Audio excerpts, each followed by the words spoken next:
Boa noite a todos. Deixa eu arrumar aqui. Senhoras e senhores, boa noite. Sejam todos bem-vindos ao Reconecta Gel, segundo workshop da APSG e ABGE Sul, Práticas em Geologia de Engenharia, Geotecnia e Geoambiental, realizados pela Associação Profissional Sul-Brasileira de Geólogos e pela Associação Brasileira de Geologia e Ambiente Núcleo Sul. Agradecemos os patrocínios da CREA Rio Grande do Sul e Mútua Rio Grande do Sul. Convido a todos a assistir o vídeo dos patrocinadores. O Conselho Regional de Engenharia e Agronomia do Rio Grande do Sul faz muito porque faz junto. Uma gestão colaborativa e transparente que coloca as pessoas em primeiro lugar. Serviços mais ágeis e inteligentes, trazendo inovação profissional, com direito à carteira digital e menos tempo na compensação das ARTs. Mais segurança, mais confiança e mais tranquilidade. Os profissionais do CREA-RS estão no campo, na cidade, em todos os lugares e momentos. Com fiscalização preventiva, orientativa e educativa, sempre em defesa da sociedade e do exercício legal das profissões. Com uma visão empática, de equidade, de diversidade e de sustentabilidade, o CREA-RS está trabalhando para o planeta, para as pessoas e para a sociedade. E seja por onde for, está construindo o futuro e um mundo melhor. Conselho Regional de Engenharia e Agronomia do Rio Grande do Sul. A gente faz muito, porque faz junto. Você já ouviu falar sobre a Mútua? Para entender sobre ela, é importante conhecer um pouco do sistema Confea, CREA e Mútua. Então, vem com a gente! O Confea, o Conselho Federal de Engenharia e Agronomia, é a instância superior da fiscalização do exercício das profissões inseridas no sistema Confea, CREA e Mútua. Os CREAs, Conselhos Regionais de Engenharia e Agronomia, são responsáveis por essa fiscalização. Juntos, atuam para o aperfeiçoamento das atividades das profissões da área tecnológica, garantindo a prática legal das atividades, valorizando o profissional e protegendo a sociedade. Com isso, chegamos à Mútua. Ela é a Caixa de Assistência dos Profissionais do CREA, criada em 1977 pela Lei 6.496, a mesma que instituiu a Anotação de Responsabilidade Técnica, a RT. A Mútua tem a missão de dar o suporte essencial aos profissionais, para alavancar a carreira, aquele apoio necessário em momentos difíceis e para realizar sonhos. É um grande diferencial na vida dos profissionais da engenharia, da agronomia e das geociências, poder ter acesso às inúmeras oportunidades que a Mútua oferece exclusivamente. E a Caixa de Assistência está aí para os profissionais do CREA de todo o país. Com a Mútua, investir no futuro e construir uma vida plena, benefícios sociais, previdência complementar exclusiva, além de planos de saúde e convênios com grandes marcas. Invista na sua profissão, nos seus sonhos e molde o seu futuro. A vida é mais completa com a Mútua, a Caixa de Assistência e Acolhimento dos profissionais do CREA.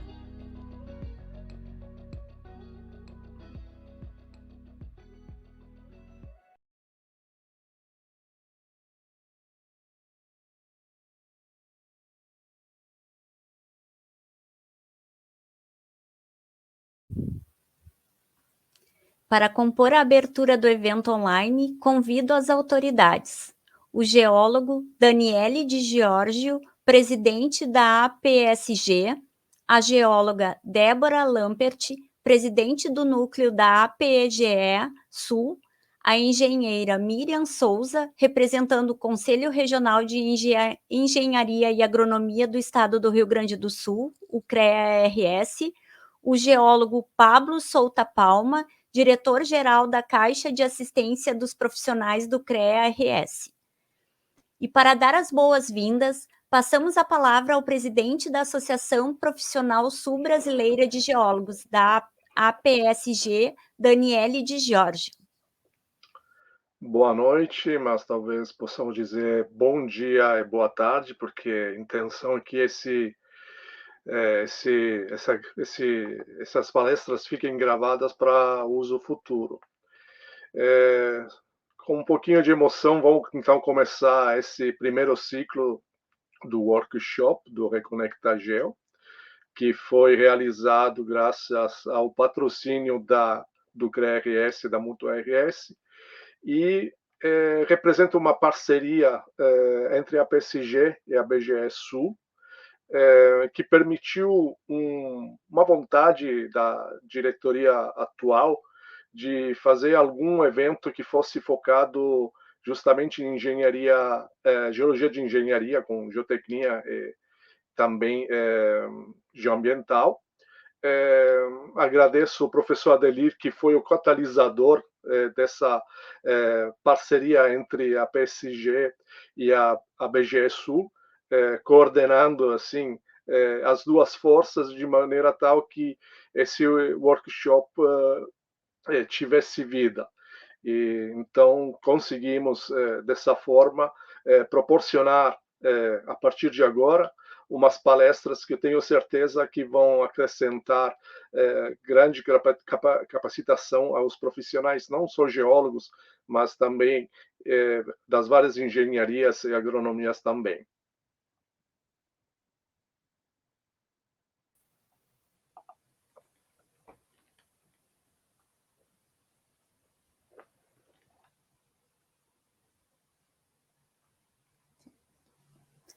Neste momento, fará uso da palavra a presidente da Associação Brasileira de Geologia e Ambiente, Núcleo Sul, a BGE Sul, Débora Lambert.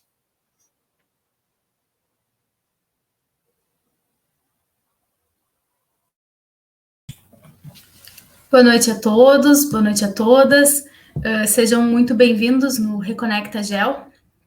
Esse workshop, ele foi estruturado, ele foi pensado com muito carinho, né, para que fosse um fórum e trouxesse discussões do ponto de vista prático da geologia de engenharia e da geologia ambiental, né. Esperamos contribuir dessa forma na atualização, na formação e na valorização profissional de geólogos e diversos profissionais que atuam nessa área das geociências, áreas correlatas, né?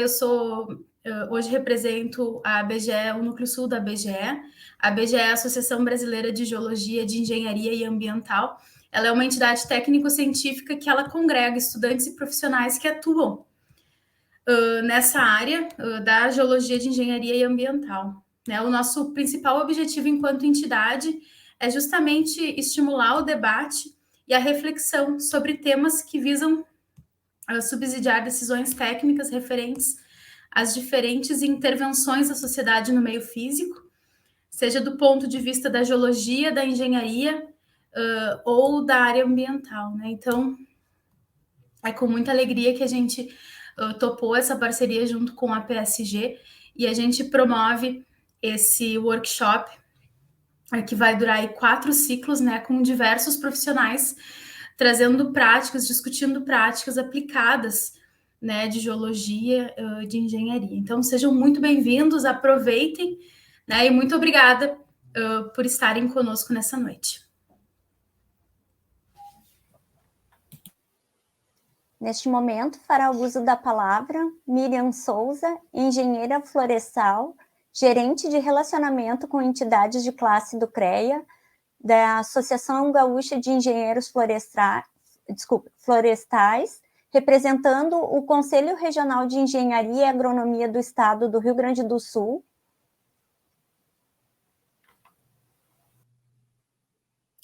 Olá, boa noite a todos. Em nome da presidente do CREA, Nancy Walter, quero parabenizar aqui a PSG pela promoção desse importante evento para os profissionais do Rio Grande do Sul. Para o CREA, é uma honra estarmos presentes aqui no Reconecta Geo. Ele é o 6º evento patrocinado pelo Conselho e que lançou o seu primeiro edital de patrocínio com recursos de R$1.100.000. Nesse sentido, a atual gestão ela vem buscando acompanhar essas inovações e mudanças tecnológicas, atenta também às principais demandas dos profissionais. Então, por isso que essa parceria CREA e associações cresce cada vez mais. E, para encerrar, gostaria de, em nome da presidente, convidar a todos a participarem do maior evento nacional de Engenharia, Agronomia e Geociências, que é a 70ª SOIA, Semana Oficial da Engenharia, que esse ano será sediada no nosso estado, em Gramado, entre os dias 8 e 11 de agosto. Obrigada e bom evento a todos.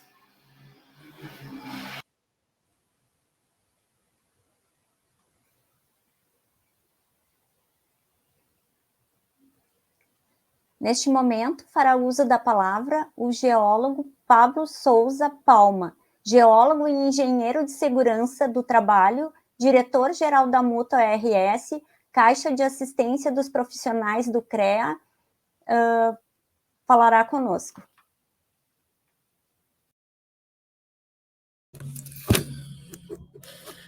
Boa noite a todos.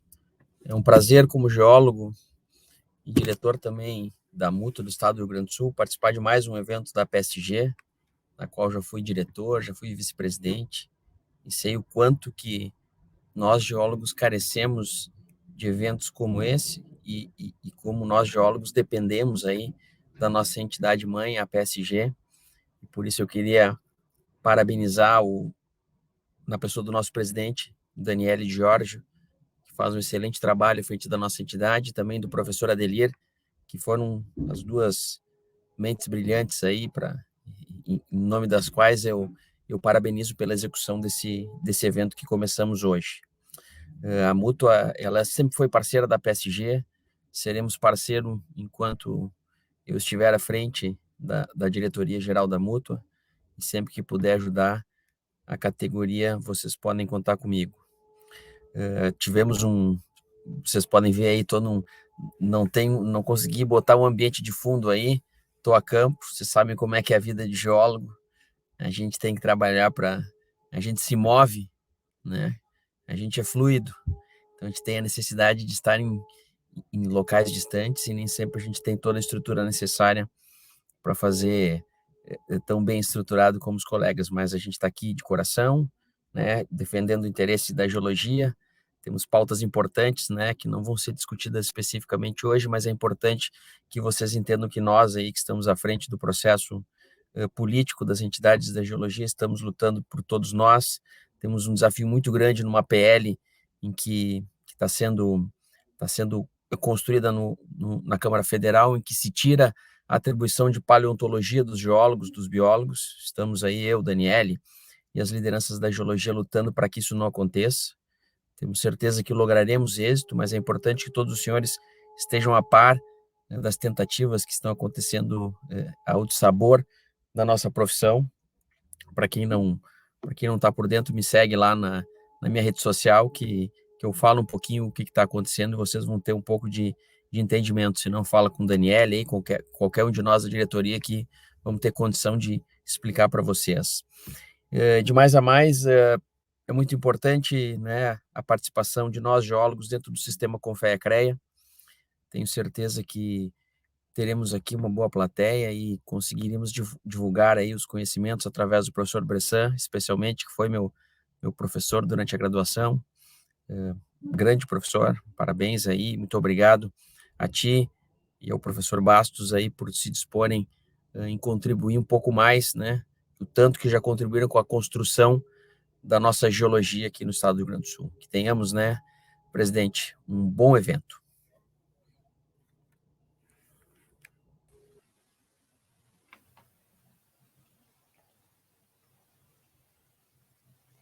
Dando continuidade ao workshop, convidamos o geólogo Daniele Di Giorgio para ser o mediador e apresentar o palestrante.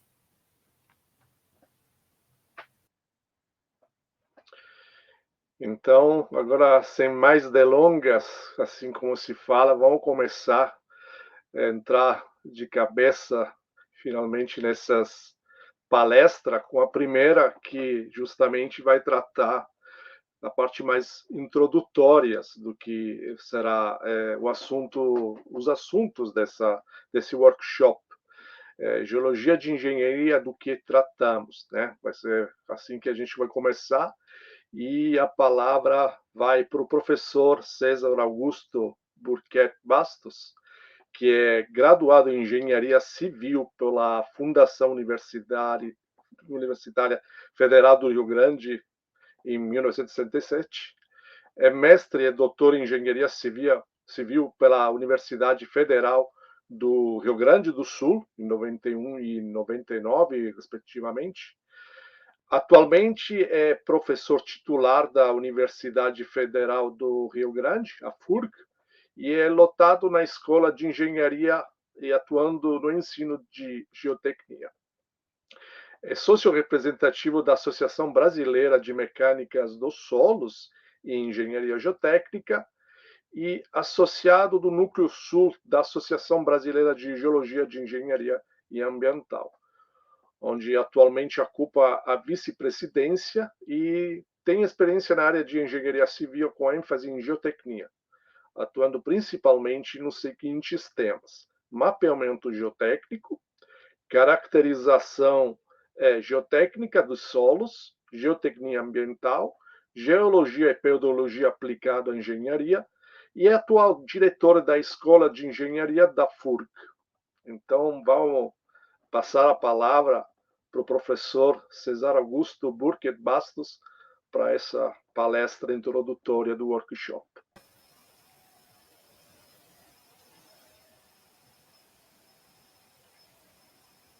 Boa noite a todos. É uma satisfação muito grande, né, participar do Reconecta Geo, né, ainda mais abrindo o evento, né, uma responsabilidade bastante grande. E, antes de mais nada, agradecer a organização do evento, e, em nome da organização, o professor Adelir, né, que me fez o convite. Acredito que até o convite um pouco provocativo, né, no sentido que foi convidado um engenheiro para falar do que se trata a geologia de engenharia, mas isso acho que tem bastante a ver, principalmente com o final da minha apresentação. Agradecer ao Daniel ali pela apresentação e todos que se envolveram, né, diretamente na organização deste evento, né, de significativa importância, né, principalmente as entidades que se propuseram, né, a organizá-lo, né, o Núcleo Sul da BGE e a SPG. Bom, o tema, né, geologia de engenharia, do que tratamos. Esse foi o desafio que o Adelir me passou, né, para conversar sobre esse tema. Bom, eu busquei, né, a minha proposta é realmente fazer uma introdução ao tema, né, que é o carro-chefe do evento, que é a geologia de engenharia. O amigo, né, o professor Bressani, vai dar continuidade à minha fala, falando principalmente das aplicações dessa geologia de engenharia. Então, eu busquei algumas definições, né, digamos, oficiais a respeito de geologia de engenharia, por exemplo, que consta no Estatuto da Associação Internacional de Geologia de Engenharia como definição do que vem a ser geologia de engenharia. Ele é considerado um ramo aplicado das geociências e considerado, então, uma ciência que é dedicada à investigação, estudo e solução de problemas de engenharia e meio ambiente decorrentes da interação entre a geologia e os trabalhos e atividade do homem, bem como sua previsão e desenvolvimento de medidas preventivas ou reparadoras de acidentes geológicos. Então, esta é a definição que a gente tem de geologia de engenharia, né, lá no Estatuto da IAEC, certo? Já como um ramo aplicado das geociências. A geologia de engenharia, ela é desenvolvida, né, ela é tratada no mundo através das suas sociedades científicas. Então, a Sociedade Internacional, a IAEG, né, a International Association of Engineering Geology,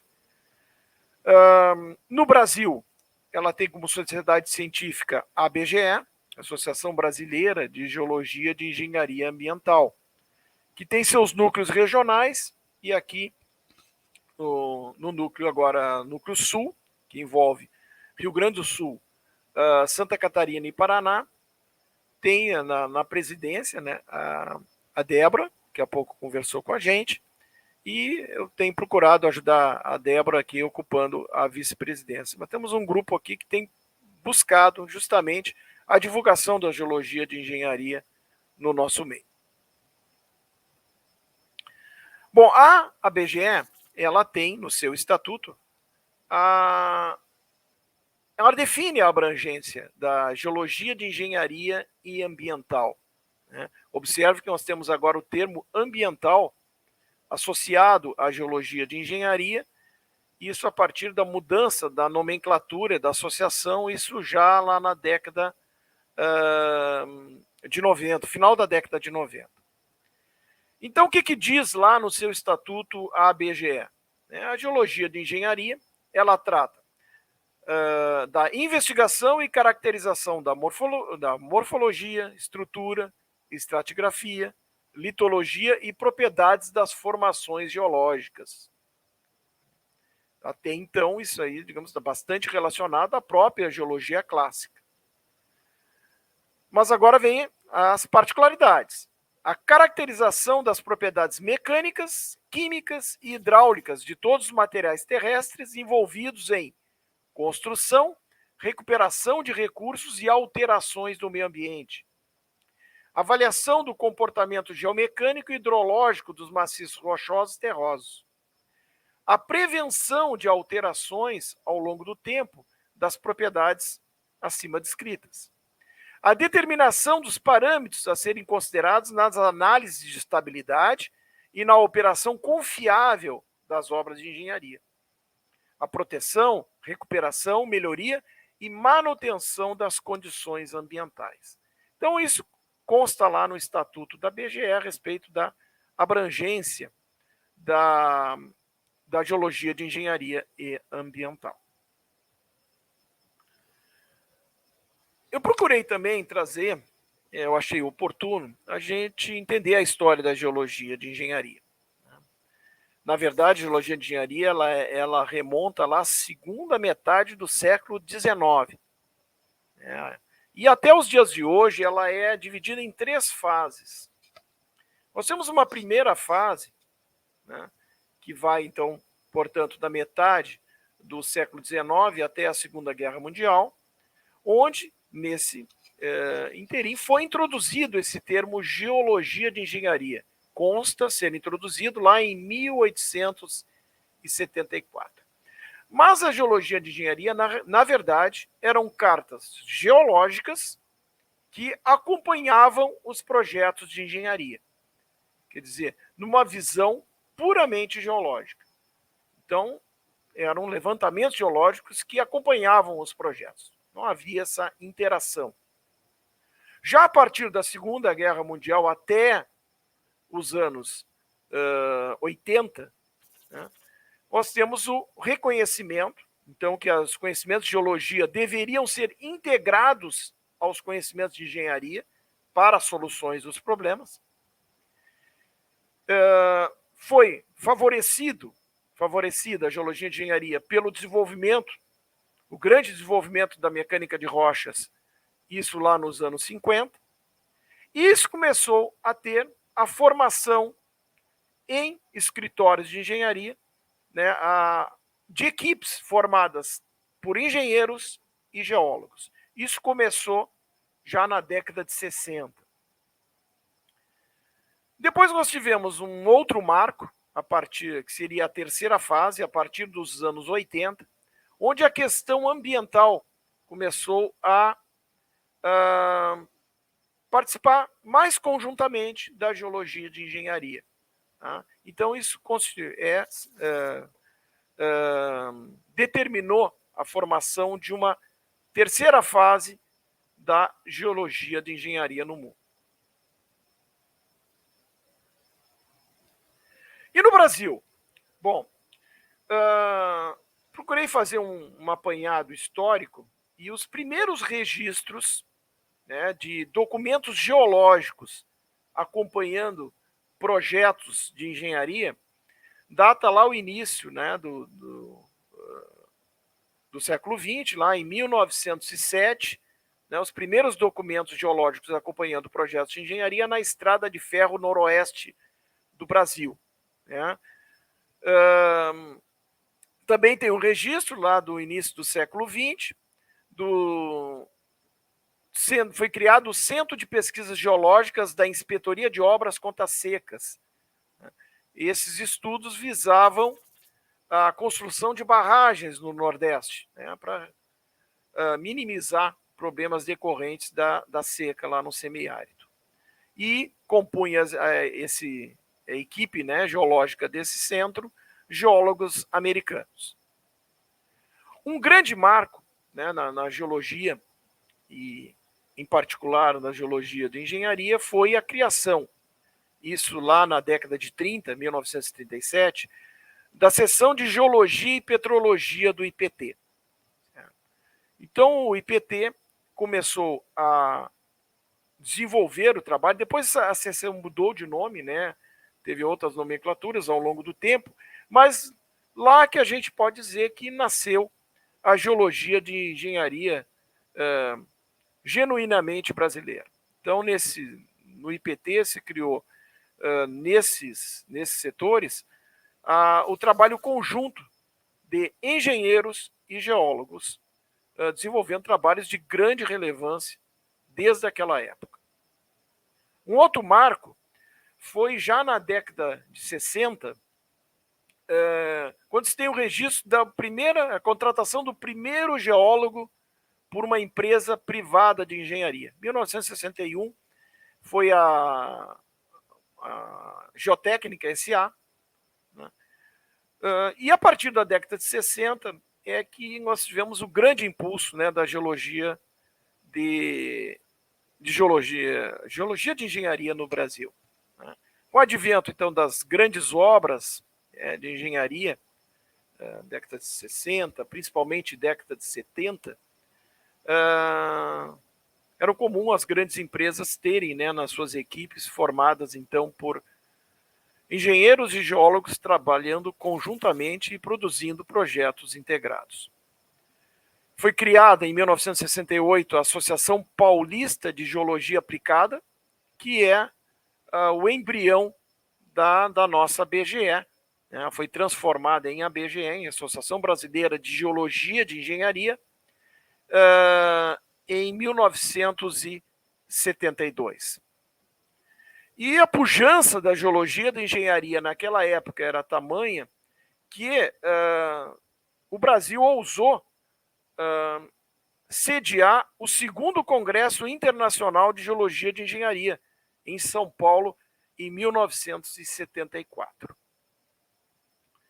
Posterior a isso, né, houve o declínio, né, da economia, o declínio das grandes obras na década de 80 e, obviamente, a geologia de engenharia sofreu com isso.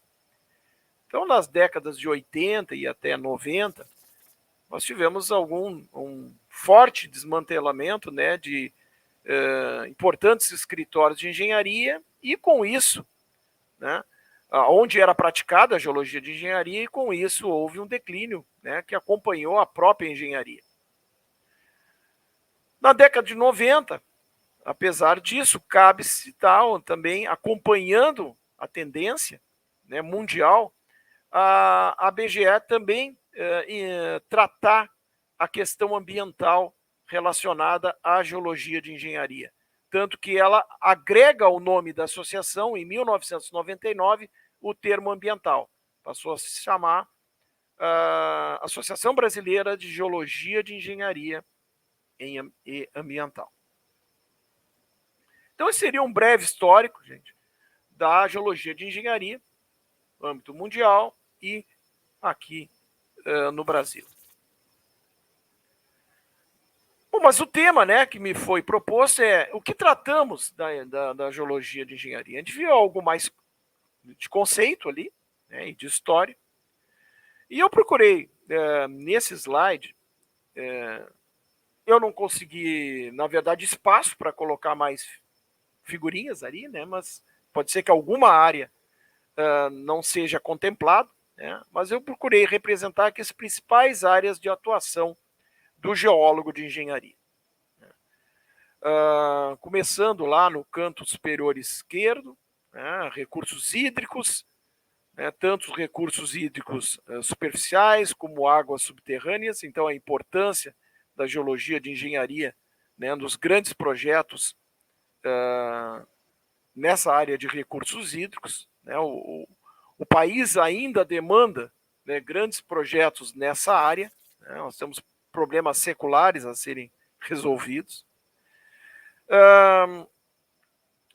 Temos as obras lineares, eu exemplifiquei ali obras de estradas, mas nós temos ferrovias, dutovias, obras então abrangem grandes extensões, onde os conhecimentos de geologia de engenharia, desde a pesquisa de jazidas e até mesmo para encontrar soluções no traçado dessas obras lineares e as soluções de engenharia para essas obras, ela é fundamental. Continuando lá, a figurinha no canto, primeiro me aparece aqui no canto superior direito, né? Nós temos uma foto ali de um acidente geológico envolvendo deslizamento. Então, essa questão de risco geológico, ela com certeza é uma das grandes áreas de atuação do geólogo de engenharia.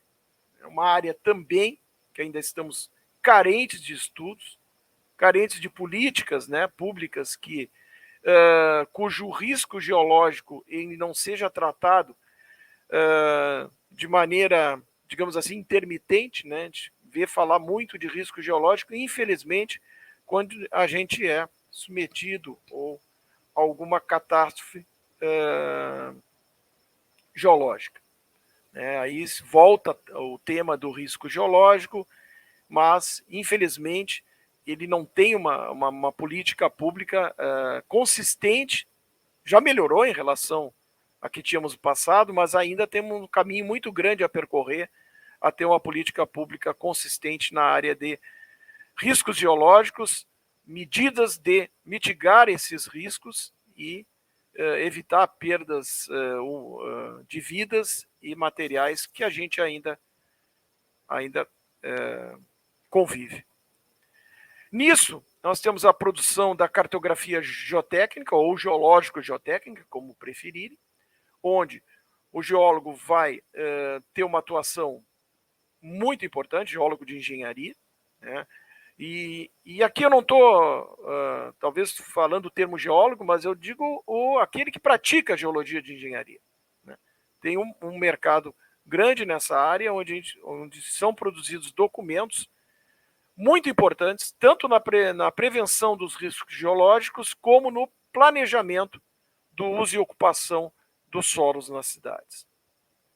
Temos as barragens, né, que também está associada à questão dos recursos hídricos, mas são obras importantes, né, tanto barragens de armazenamento de água, como está ilustrado ali na figura, como também barragens associadas à questão da mineração. Tem uma condicionante geológica aí extremamente relevante, onde quem milita na geologia de engenharia, com certeza, tem um grande campo de trabalho.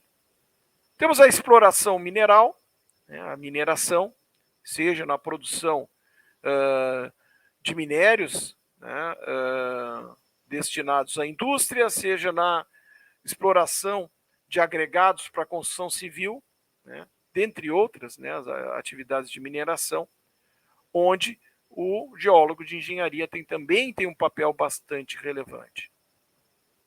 Obras subterrâneas, então, com certeza, o conhecimento dos maciços rochosos e terrosos, né, a sua caracterização, o seu conhecimento do comportamento mecânico, com certeza, também demanda atuação relevante do geólogo de engenharia ou de quem milita na área de geologia de engenharia. E a gente tem as obras marítimas, né, também onde a gente tem essa interação com essa fonte de de energia e de nosso também via de transporte, que é o mar. Então, tem várias obras marítimas hoje, a atuação, né, do geólogo de engenharia é importante.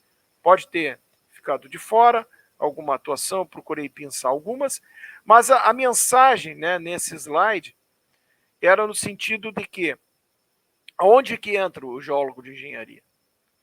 No entendimento dos processos geológicos em cada uma dessas obras. O professor Bressani, né, ele, na sua apresentação, né, que complementa a minha fala, né, ele vai tratar bastante disso. Ele vai citar exemplos onde esse entendimento dos processos geológicos ele é fundamental para um bom projeto de engenharia. Bom, e os desafios? A gente viu ali várias áreas de atuação, mas a gente tem desafios que acompanham a evolução, né, da engenharia, a evolução são desafios para a geologia de engenharia. E eu pensei alguns aqui, né, que são, digamos assim, alguns que no momento se fala muito. Tá? Começando lá com a mineração sustentável. Infelizmente, a gente aprendeu, né, com alguns erros, de que era necessário investir muito mais em geologia de engenharia, em geotecnia, nas nossas obras de mineração. E hoje, realmente, é uma das áreas ligadas à geologia de engenharia e à geotecnia onde se tem os maiores investimentos, inegavelmente. E então, portanto, é um desafio, né, para a geotecnia, tem sido para a geotecnia, aonde eu atuo mais diretamente, mas também para a geologia de engenharia, entender os processos geológicos em cima de novos materiais, né, que são, por exemplo, os registros os rejeitos de mineração. Logo acima,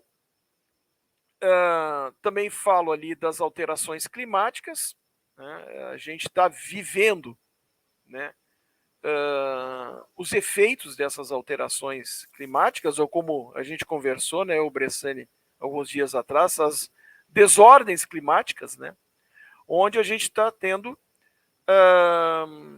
extremos, né, climáticos cada vez mais frequentes. E isso, com certeza, está impactando o ambiente, está impactando as nossas obras de engenharia. E isso, com certeza, tem que ser considerados nos nossos projetos de engenharia. Hoje a gente tem, por exemplo, só no campo climático, né, no campo hidrológico, tempos de retorno, né, de eventos que com certeza vão ter que ser revistos para nossas obras de engenharia para que elas se tornem mais resilientes a estas alterações. E nós estamos sofrendo, né, os efeitos disso, aqui da onde eu estou falando. Tivemos há alguns dias atrás um efeito de um ciclone extratropical, no qual nós estamos sofrendo ainda os efeitos desse ciclone já 4, 5 dias após ter acontecido. Né? Bom, e coloco ali embaixo, né, a questão da energia renovável. Então, é uma grande tendência, né, obras de engenharia envolvendo, né, a obtenção dessa energia. Eu citei o exemplo ali, 2 exemplos de energia eólica, mas podemos citar outras formas de energia. Energia tanto onshore, isto é, estruturas de energia renovável em terra, como uma tendência, né, muito forte, principalmente aqui no Brasil, de utilizar a nossa costa para estruturas, né, de energia renovável offshore.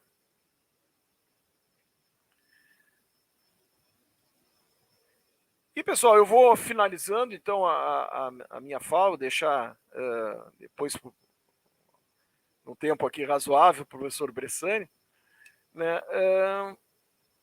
Se eu apontei ali áreas de atuação, procurei apontar alguns desafios, como a gente vai fazer para vencer esses desafios?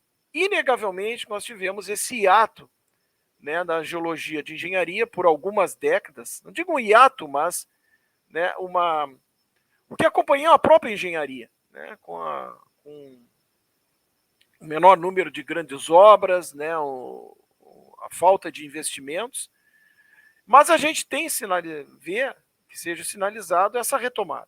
E para essa retomada, a geologia de engenharia vai ser exigida a vencer desafios.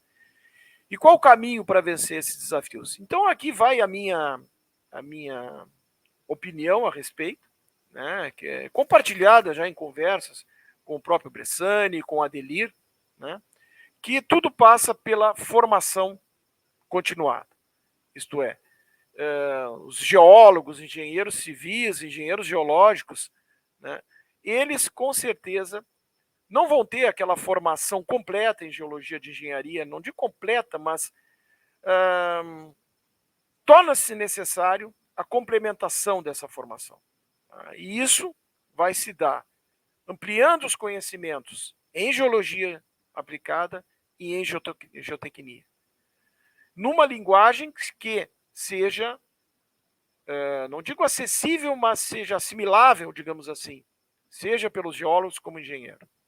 Então, essa formação continuada, baseada, como está nas figurinhas ali, tanto em teoria como na prática de campo, de geologia, uma geologia que possa ser assimilada pelos engenheiros civis, uma geotecnia que possa ser assimilada pelos geólogos, de forma a que a gente tenha uma formação mais completa, nós tenhamos, né, maior número de profissionais militando nessa área da geologia de engenharia. E com certeza os engenheiros geólogos, né, nessa proposta que a gente tem aqui, próxima aqui na UFPEL, né, de formação já de engenheiros com um conhecimento de geologia mais aprofundado.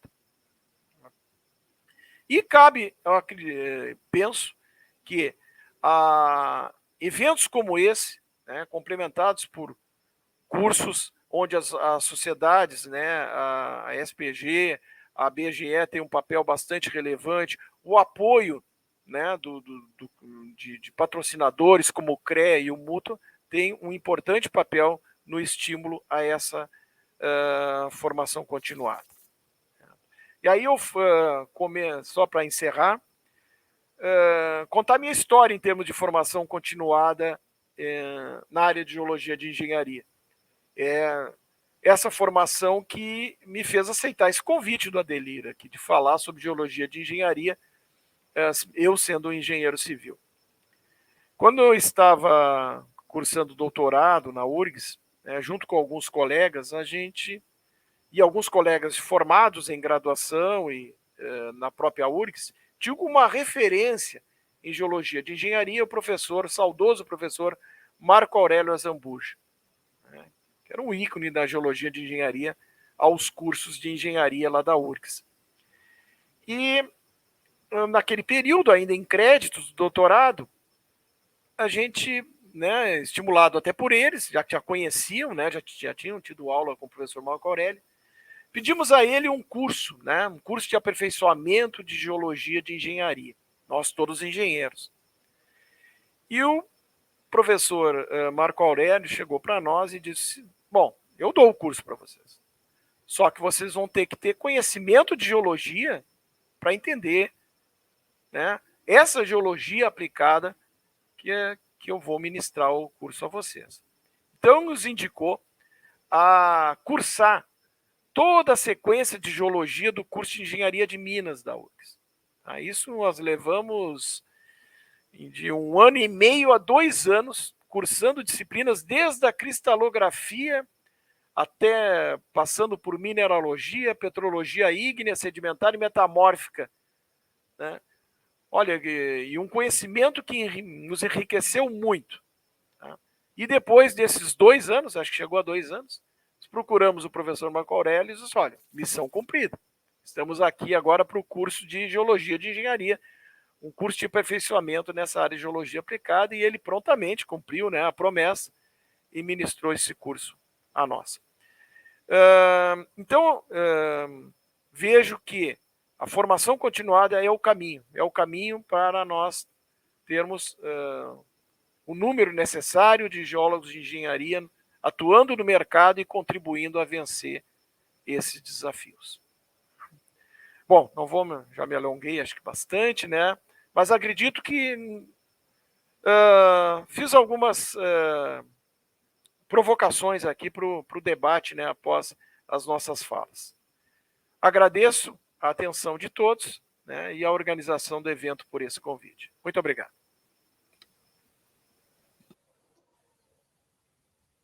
Agradecemos ao professor César Augusto Bastos pela brilhante, né, palestra. E caso tenham dúvidas ou comentários, podem enviar pelo chat que repassaremos ao professor.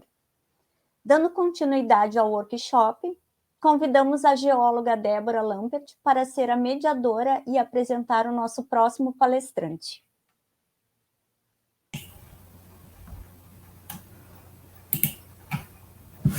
O nosso próximo palestrante é o professor Dr. Luiz Antônio Bressani, que é engenheiro civil pela URGS e PhD em Mecânica dos Solos pelo Imperial College de Londres.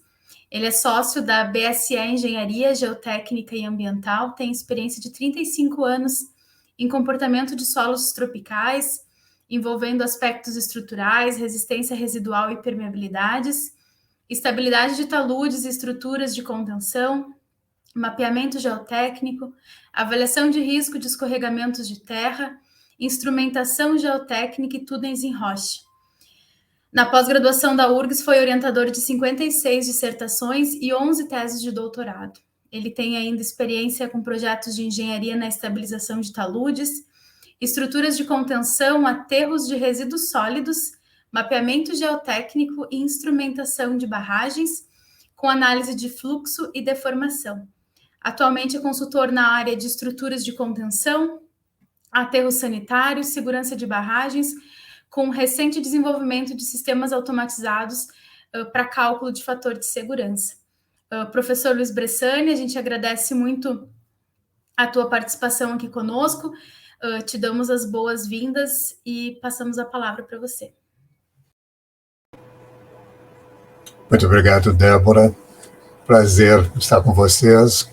Boa noite a todos que estão nos ouvindo, todos e todas. E não posso deixar de agradecer o convite. Claro que eu sei que o grande incentivador disso foi o Adelir, mas eu sei que a Débora, o Daniele, todos estão aí realmente dando suporte a esse convite. Quando a gente falou sobre a apresentação, o que todos comentaram seria que eu tenho alguns casos interessantes para mostrar. Na verdade, claro, ao longo de 30 e poucos anos eu tenho alguns que são muito interessantes, mas onde eu aprendi muito. Só que é difícil separar o que seria o mais conciso. E discutindo com César, discutindo com o próprio Adelir, chegamos à conclusão que o melhor é a parte de investigação. Então, a geologia de engenharia, do que a gente realmente trata? Para mim, como engenheiro civil, trata de tentar entender o que tem no subsolo. E eu aprendi muito na parte de geologia. Às vezes eu sou confundido com geólogo, inclusive, muitas vezes, o que para mim é uma honra. Espero que para vocês seja, pelo menos, não desabonador. Mas aprendi muito com grandes geólogos, aprendi muito no campo. E eu espero aqui apresentar uma sequência de slides que mostra, de certa forma, o que a gente consegue aprender por observação, por verificar como as ferramentas de investigação nos permitem fazer com que a gente entenda o que tem no subsolo. Então, eu vou fazer uma série de exemplos. Eu vou tentar fazer o entendimento do subsolo, uma discussão sobre o entendimento e as interferências nas obras, as dificuldades que cada uma das situações, não são muitas, evidentemente, eu vou apresentar aqui talvez 20 e poucos slides, mas é um bom resumo do que eu consegui aprender, e chamar a atenção que para mim é uma das coisas mais importantes. quais são as possíveis falhas de raciocínio que cada um de nós, seja o engenheiro, seja o geólogo de engenharia, seja o engenheiro geólogo, que é uma outra formação, seja o ambientalista mais puro, que tem o conhecimento teórico, tenta aplicá-lo e não percebe pequenas sutilezas que podem indicar que há uma variação daquele modelo feito. Isso em inglês chama-se pitfalls. Seriam armadilhas, seriam erros de raciocínio. Nem sempre é fácil a gente descobrir isso. Eu espero passar um pouquinho dessa experiência com vocês. Então, vou começar com vários exemplos e discutir o que aconteceu e o que a gente tem, para que vocês vejam também a enorme variedade que o Rio Grande do Sul tem na geologia. Essa foto é uma das mais bonitas que eu tenho, na verdade, porque fotografar talude é uma coisa muito difícil, eles se escondem, eles estão cobertos por vegetação, eles não têm um ângulo bom, a gente chega no final de tarde, a luz não está boa. Esse aqui estava quase tudo perfeito. Isto é, ele escorregou na direção à esquerda, lá embaixo tem um corte de estrada. Eu tinha um geólogo, Giovanni, que estava em cima na hora certa, servindo de escala, e o escorregamento foi feito num terreno completamente decapado, na verdade ele estava com uma grama porque era um pastejo.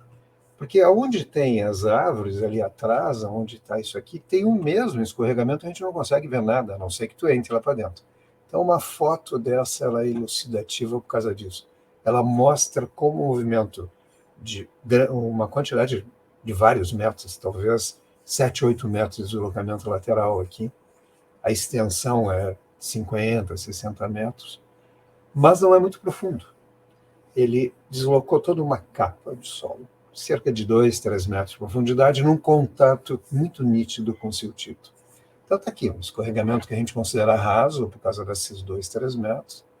Nessa camada, que seria um colúvio de siltito e outros materiais que vêm de cima, no que é chamado Vale do Sol, na estrada que sobe a serra ali na região de Santa Cruz, em direção a Herveiras. Então, um contato de muito baixa resistência entre colúvio e siltito. Volume aproximado, cerca de 15 mil metros cúbicos a 20 mil metros cúbicos. Essa é uma ordem de grandeza, só para terem uma noção do que nós estamos falando. Investigação, se a gente pudesse ter feito investigação preliminar, talvez se tivesse percebido, mas basicamente havia sinais na redondeza de movimentos similares. Isso aqui foi muito acelerado pela construção da estrada. Quando a gente vai para a área urbana, e essa é uma foto de Gramado, uma região mais de periferia de Gramado, os volumes são muito menores. Os volumes, esse escorregamento aqui, que acabou destruindo parte de uma casa, era um corte, ele mistura muitos materiais, e os volumes tipicamente variam de 10 a 500 metros cúbicos, 50 é um número bem redondo, às vezes até 2 metros cúbicos.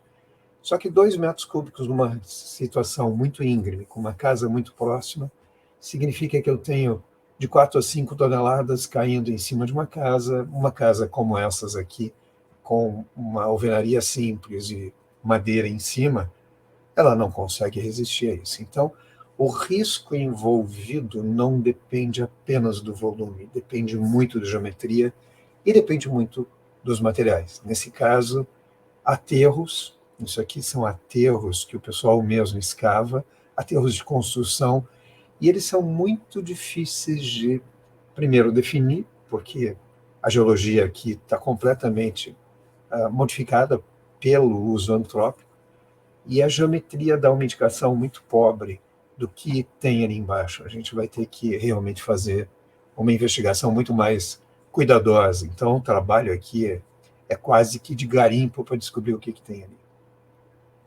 E, finalmente, um caso de grande porte, que, casualmente, na região subindo para Gramado, a maioria dos turistas que vem a Gramado passa por aqui. Isso aqui é pedágio, tem logo acima de Três Coroas, essa é a praça de pedágio, e isso aqui é a marca de um grande movimento, de um grande colúvio, que é formado por basaltos, mas sobre arenito, porque aqui é justamente contato. E aqui embaixo tem uma drenagem, pintadinha aqui, que erode esse pé, como é usual em geomorfologia, todo mundo sabe disso, que há um escorregamento, o riacho ou o rio, o curso d'água, enfim, vai removendo material de pé e o movimento volta a acontecer. Bom, aqui já não é tão simples resolver. Uma dissertação de mestrado do Nischel, Alexandre Nischel, em 2011, fez um trabalho muito bem feito de investigação, e o movimento todo envolve cerca de 1 milhão de metros cúbicos, ou seja, não é simples parar um movimento desse tipo.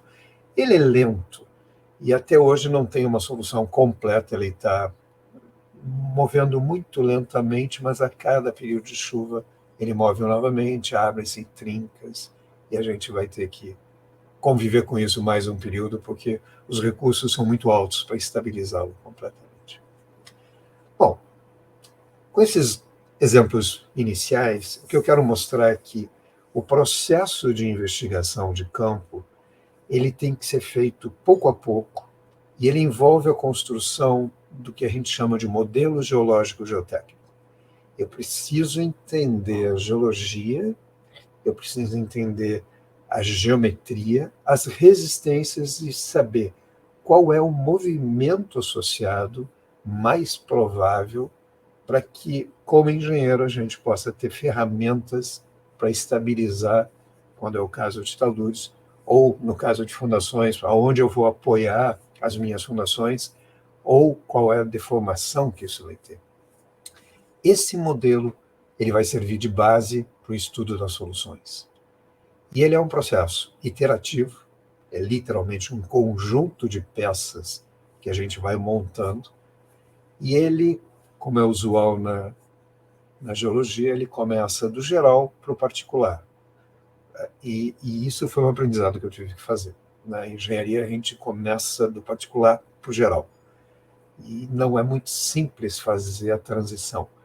Eu acho que os dois caminhos permitem que a gente tenha uma visão razoável, mas creio que o mais correto seja vir do geral para o particular. A gente tem o entendimento da geomorfologia numa escala muito maior, uma escala 1 para, digamos, 1 para 10 mil, depois vai 1 para 2 mil, depois 1 para 1000, e eventualmente chega na escala de lote, quando é o caso urbano, ou chega na escala, por exemplo, do caso desses grandes colúvios de Três Coroas, bom, chega à escala de sondagens. E eu diria que adotar uma postura aberta é muito, muito importante. Nós temos que ter experiência, nós temos que usar a experiência, mas a experiência prévia ela tem que ser controlada. O que eu quero dizer com isso? A gente tem que saber que, ok, eu tenho uma experiência em basaltos, conheci muito na Rota do Sol, e agora eu me sinto hábil de trabalhar em qualquer outro basalto nos vales. Muda o vale ou muda a cota, mudam alguns detalhes. E a gente não pode transferir a experiência completamente. Por isso ela tem que ser adaptada e realmente controlada, porque senão a gente pula numa conclusão.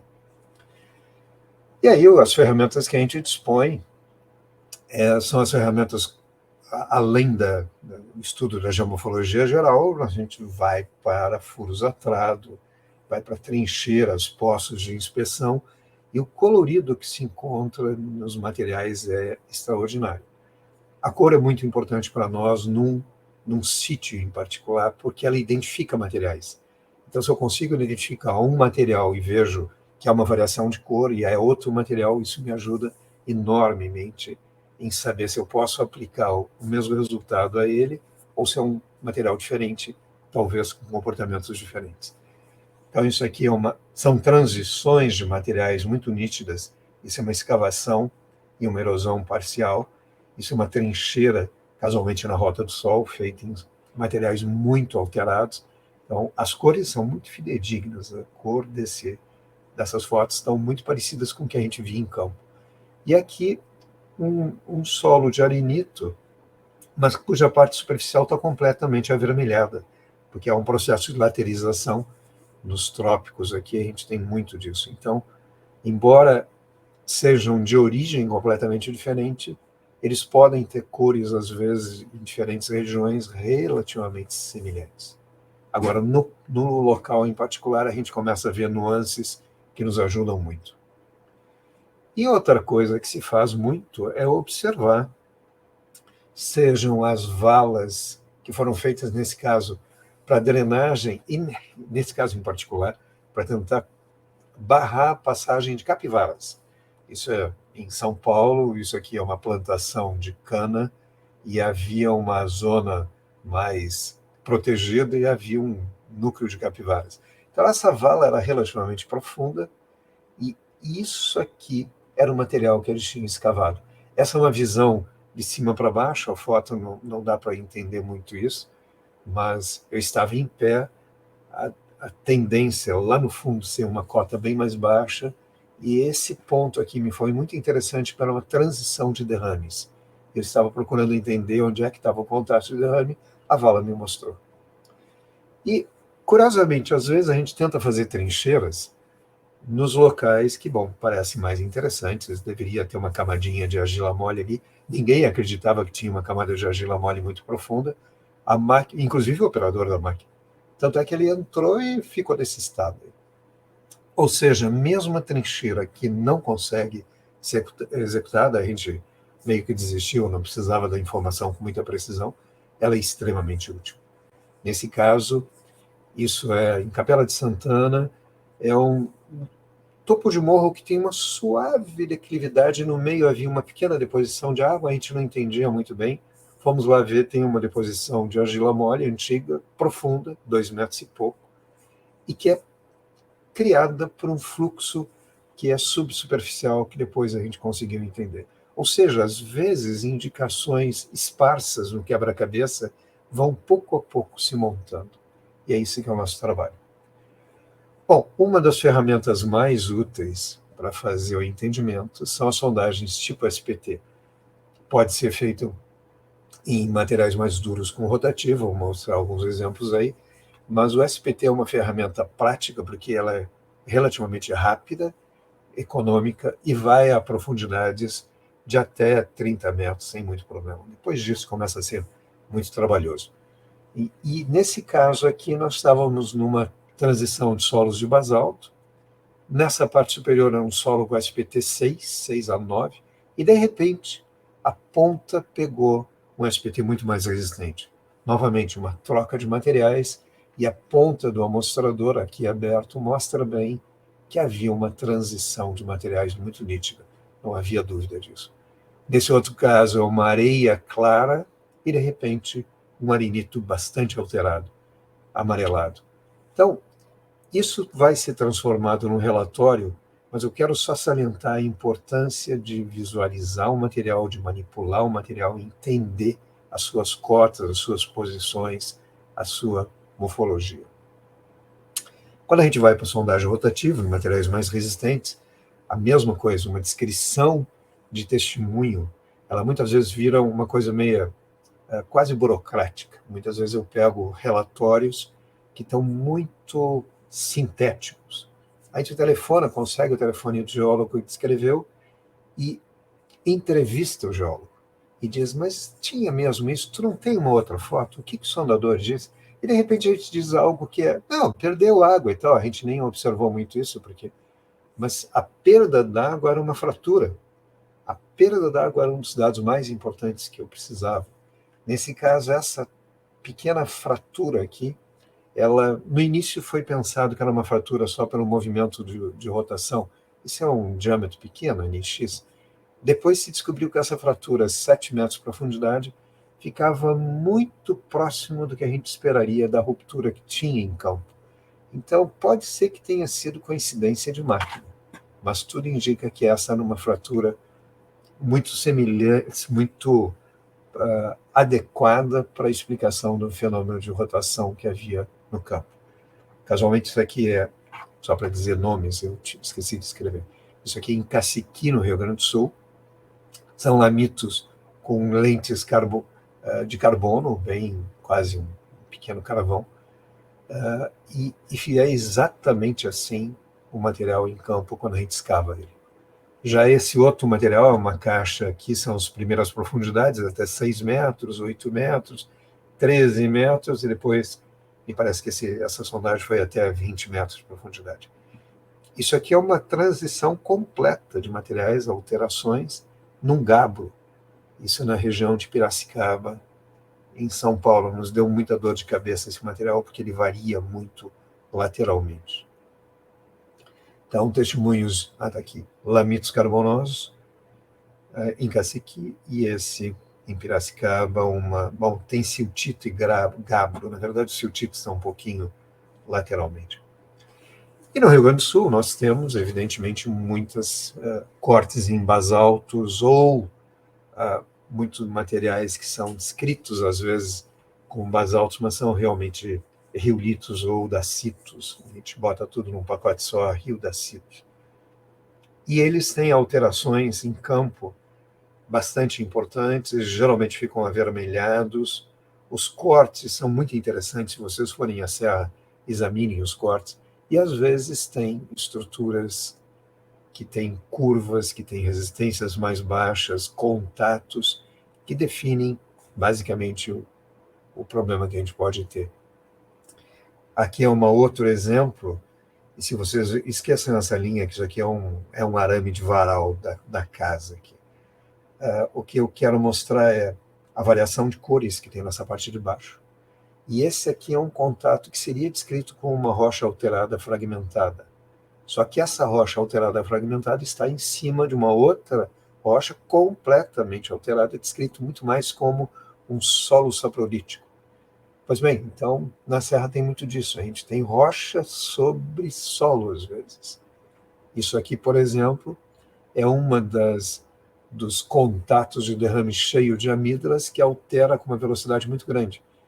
Esses dois materiais, esse aqui é na região de Caxias, esse é no norte da cidade de Caxias, num bairro chamado bairro Canyon. E isso aqui, a cor é exatamente isso. Verde, cheio de amígdalas. Esse verde são materiais que alteram com uma grande facilidade e são materiais muito argilosos. Então, entender que existe isso na redondeza facilita com que a gente possa entender por que tem tanta agilização onde a umidade é maior. Então, essa sim é a linha de separação entre o que seria um material mais resistente, superficial nesse caso, e um material mais alterado, inferior, mais argiloso nesse caso. E às vezes isso é muito bonito de ser visto em cortes recentes de estrada. O problema é que às vezes está enterrado. A gente chega na obra e o que tu vê é só aquela parte superior, coberto de vegetação, um solo mais ou menos argiloso, avermelhado embaixo, e depois tem uma descrição de que aumenta o SPT e depois muda completamente o SPT. Então, se tu faz uma sondagem nesse ponto, e se tu faz outro onde essa curvatura vai lá em cima, e esses pontos estão afastados 50, 100 metros, às vezes a gente tem aparentemente um perfil espesso num lugar e um perfil muito pequenininho no outro, e parece que é tudo linear entre um ponto e outro, quando, na verdade, isso aqui é uma oscilação natural de deposição. Esses são derrames vulcânicos em Araraquara.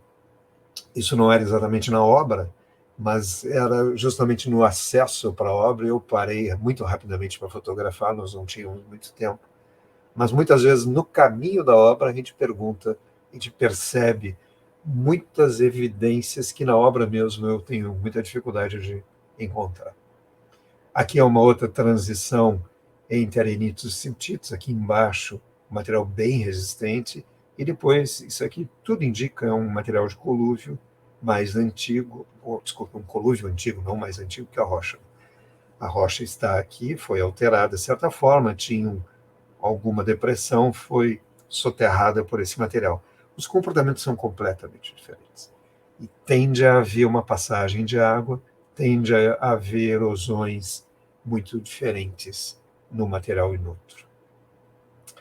Às vezes os colúvios são bem grosseiros.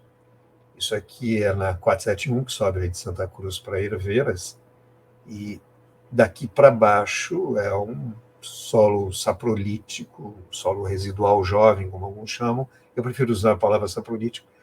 E aqui tem um antigo canal soterrado por esse monte de bloco vindo lá de cima. Comportamentos completamente diferentes, fluxo d'água tende a concentrar nesse material, e isso é muito difícil de a gente perceber antes dos cortes. Então, de novo, imagine, as estradas costumam fazer sondagens a cada 100 metros, teria sido feita uma sondagem aqui, talvez uma outra sondagem lá, e se não ninguém está esperto para ver, escuta, aqui tem um monte de bloco na superfície, a gente poderia perder essa informação. Em foto aérea, às vezes aparece, nem sempre, depende da escala. Depende, claro, do tamanho e do formato desses lobos que a gente chama de colúvio. Como é que se representa isso?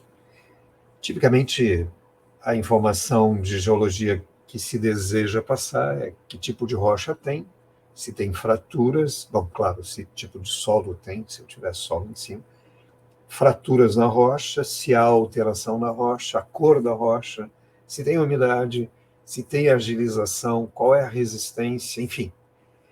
E muitas vezes apresenta assim, blocos com rocha dura daqui para cima, rocha dura cinza fraturada nesse intervalo, aqui uma rocha alterada avermelhada, fraturada, brechoide, com talvez algumas linhas de fraturas. E a gente tende, claro, a ter que trabalhar com diagramas desse tipo. Agora, essa é a realidade. Quer dizer, esse desenho é uma super simplificação desse desenho, que é a realidade. E que eu não consigo trabalhar com a realidade inteira, eu tenho que simplificá-la. O problema é que a gente não pode super simplificar.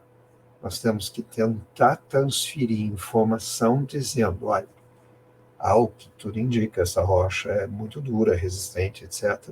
Tem uma transição, aparentemente, para um outro material, isso aqui tudo indica que é uma brecha. Vamos investigar. Na verdade, eu sei que isso aqui é uma brecha, porque a gente investigou bastante tempo.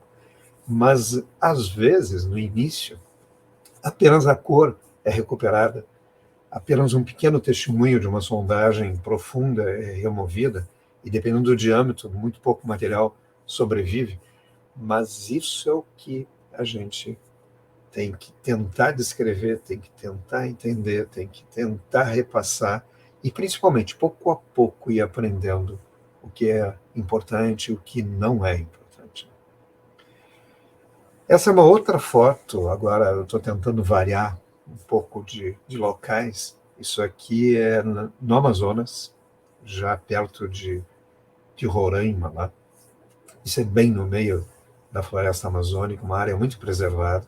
E, claro, com esse clima tropical, perfis de solo extremamente espessos, laterizados, mas embaixo estava o arenito pouco laterizado nesse caso. E a diferença desse material para esse, a chuva mostra. Isso aqui era um corte com a mesma declividade. A chuva, que é muito intensa lá, evidentemente, fez esse tipo de ravinamento. Então, não precisa explicar muito qual é o mais suscetível à erosão, não. Mas a gente, a partir disso, tem que fazer ensaios de laboratório para tentar entender, identificar e ver se nas próximas investigações a gente descobre se isso existe ou não existe. Casualmente tem uma barragem construída aqui perto, e essa barragem tem problemas muito sérios de piping, erosão. Vocês devem imaginar por quê. O material realmente é muito suscetível à erosão. E as influências de falhamentos. Isso aqui é uma foto que eu tapo um pouquinho, só para mostrar ela depois. Isso aqui é a rocha razoavelmente fragmentada, isso aqui é a rocha extremamente fragmentada que virou solo. Há uma caixa de falha aqui de 20, 30 metros. Essa caixa de falha era numa curva importante, num corte extremamente alto, de novo no 471. Eu tive um envolvimento grande com essa obra, ali na região de Arveiras, novamente. E, por causa disso aqui, nós tivemos que modificar a geometria de 6 quilômetros da estrada. Nós tivemos que levantar o grade da estrada ao seu limite para poder fugir de um corte extremamente alto, porque embaixo dessa caixa de falha havia um nível de brecha. Isso só foi possível descobrir aos poucos, mas felizmente deu para fazer o corte de forma segura. E às vezes os diques formam umas coisas muito interessantes. Isso aqui talvez seja a melhor foto de dique que eu conheça, e fui eu que bati. Por quê? Porque estava um corte fresco na época. Isso aqui é BR-116, aqui na região de Caí. Isso aqui é os Arenitos Botucatu, e tem um dique, talvez de Jabásio. Eu não cheguei a ver que rocha realmente era, todo fragmentado tabularmente, e na transição ele estava milonitizado. Essa palavra serve espetacularmente bem para esse material. Adivinha por onde a água passa? Por dentro desse material, que é muito mais permeável do que o arenito que está do lado. E a alteração que tem aqui na interface é enorme.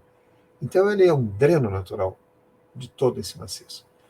Isso pode fazer uma mudança radical na hidrogeologia pela presença de um material que é mais permeável, nesse caso, ou menos permeável em outros casos. E isso a gente só consegue ver no início, quando a obra está recém-feita.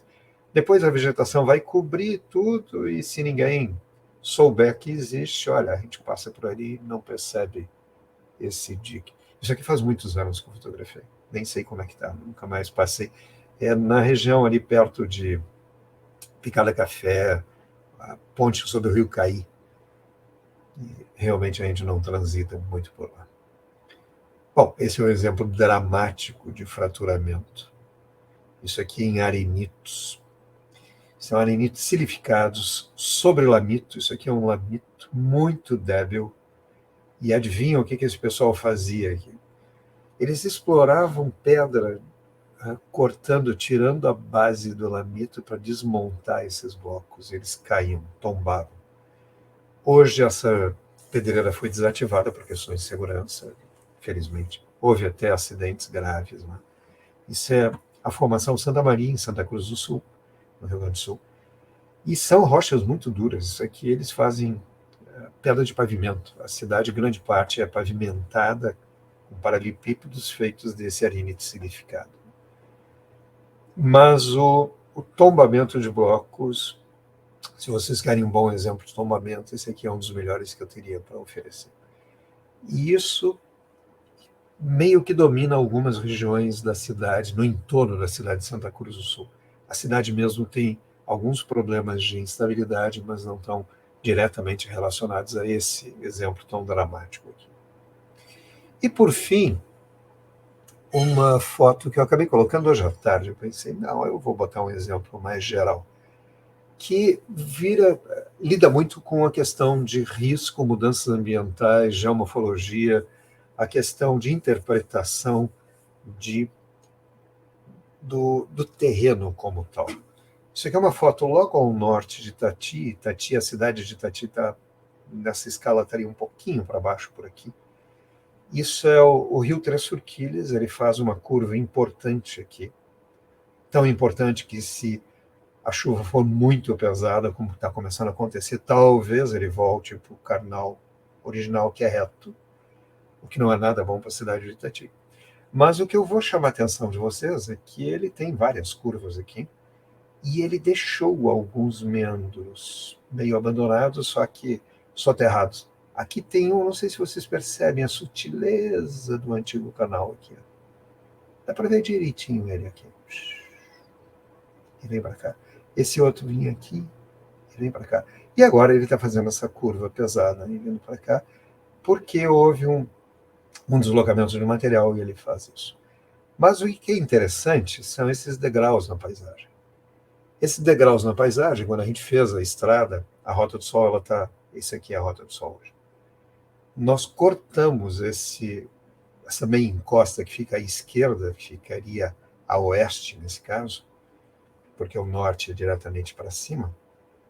E o que a gente descobre? Algo que nos livros eu nunca tinha entendido muito bem.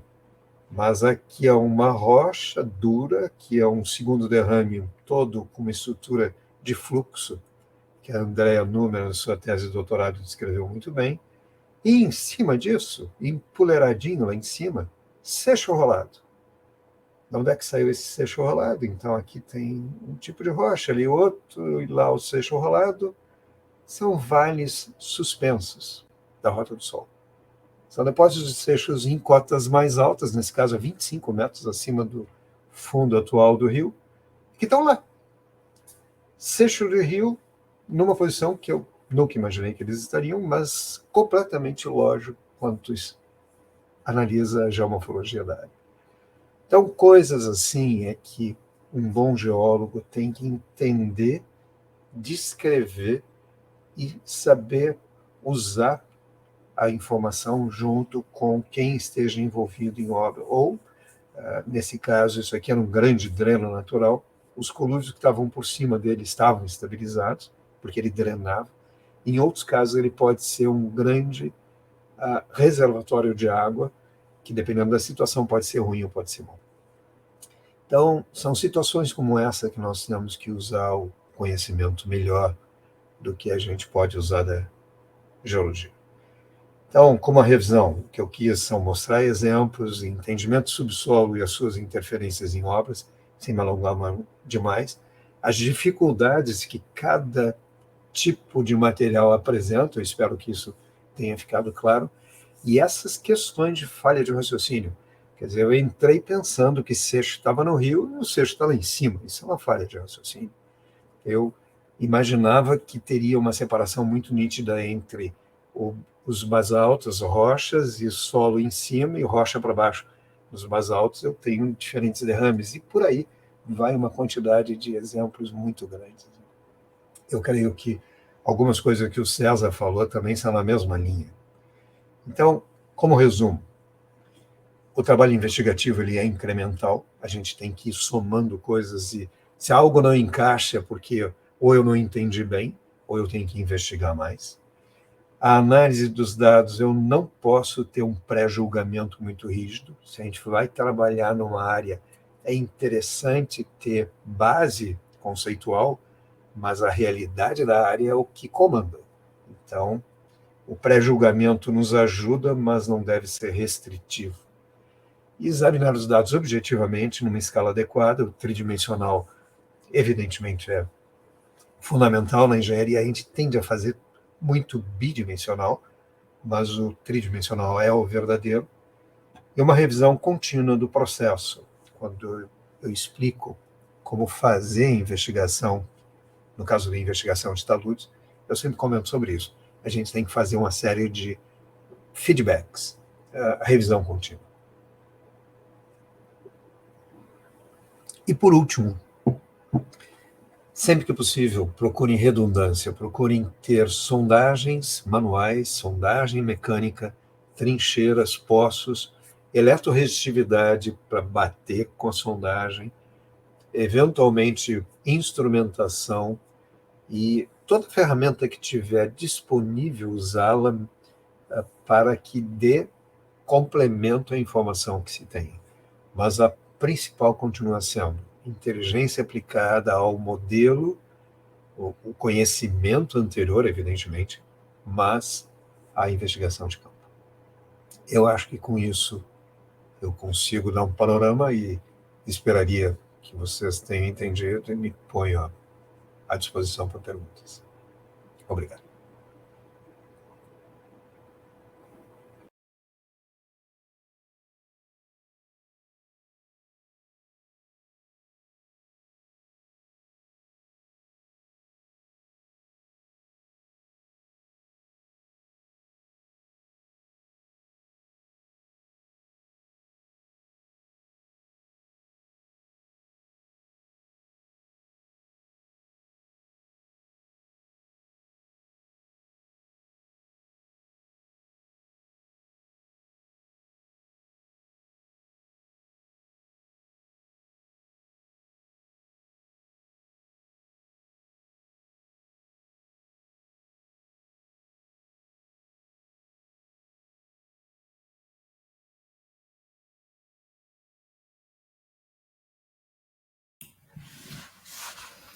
Muito obrigada, professor Bressani, pela tua explanação.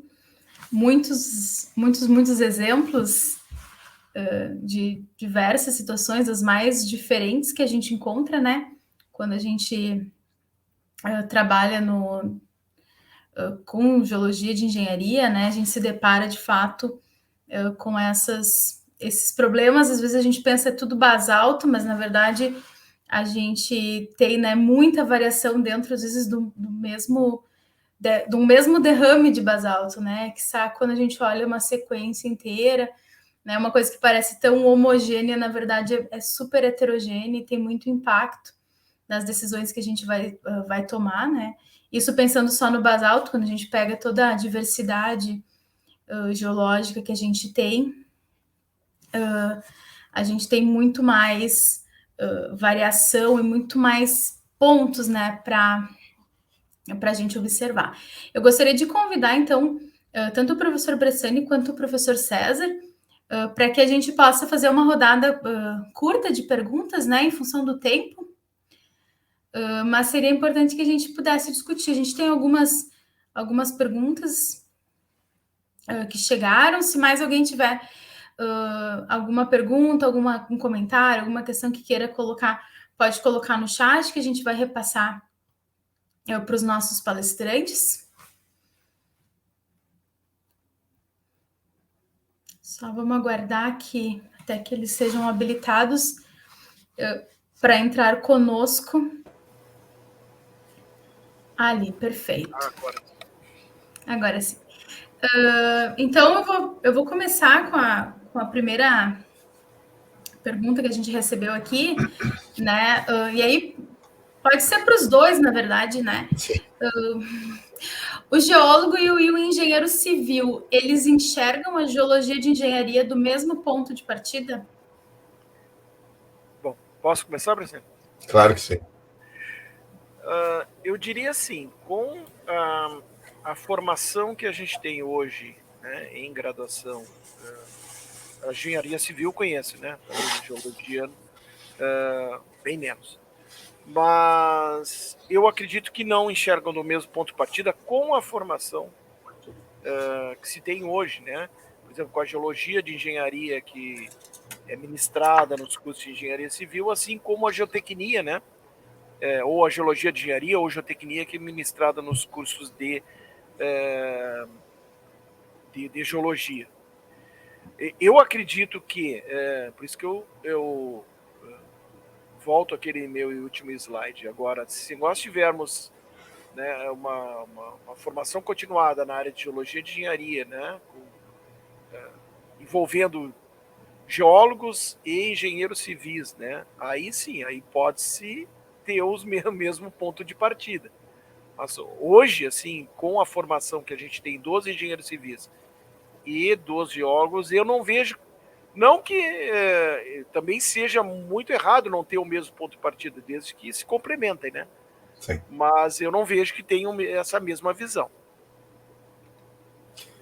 Eu, só complementando o que o César disse, eu dei aula durante um tempo, descobri agora que o Pablo foi um dos meus alunos, né? Não tinha me dado conta. Dei aula durante algum tempo para os geólogos de um lugar chamado Geotécnica 1. Né? E, para minha surpresa, quando eu comecei a dar Geotécnica 1, eu descobri que na geologia não se falava quase nada de cobertura. Cobertura era um pacote de solo assim, de 2, 3 metros que ficava em cima da rocha, que ninguém dava muita bola para aquilo. Mas, na verdade, é onde a engenharia civil acontece em 90% dos casos. Então, eu tive que explicar coisas como compactação, como adensamento. A argila mole, para um geólogo, é um material não consolidado, fim, ponto. A argila mole é grande parte dos problemas que a gente tem nas regiões litorâneas. O aeroporto do Rio, aqui de Porto Alegre, teve um livro explicando todos os problemas de construção da pista, da área nova. Então, existe uma lacuna clássica na geologia dessa cobertura. Isso é muito importante suprir. Até hoje ela não foi completamente suprida. E o engenheiro civil olha a rocha como uma coisa que não incomoda. A rocha é dura e acabou e tal. Esquecendo que tem fraturas, que tem tensões baixas, que tem... E, claro, quando entra na engenharia de Minas, aí o nível de tensão é muito alto e a rocha muda de comportamento. Então, esses dois extremos são muito diferentes, as pessoas têm que sentar e trabalhar juntos. E precisa ter humildade para reconhecer o que o outro sabe e o que a gente definitivamente interpreta mal. Isso seria fundamental.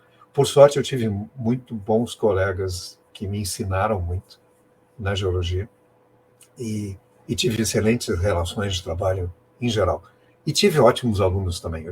Eu tive o prazer de orientar alunos geólogos como engenheiro, quer dizer, mais na geologia e engenharia. A André é um deles, brilhante, mas teve outros. Eu não vou nem mencionar porque alguns saíram de área, outros estão na geologia de volta, enfim.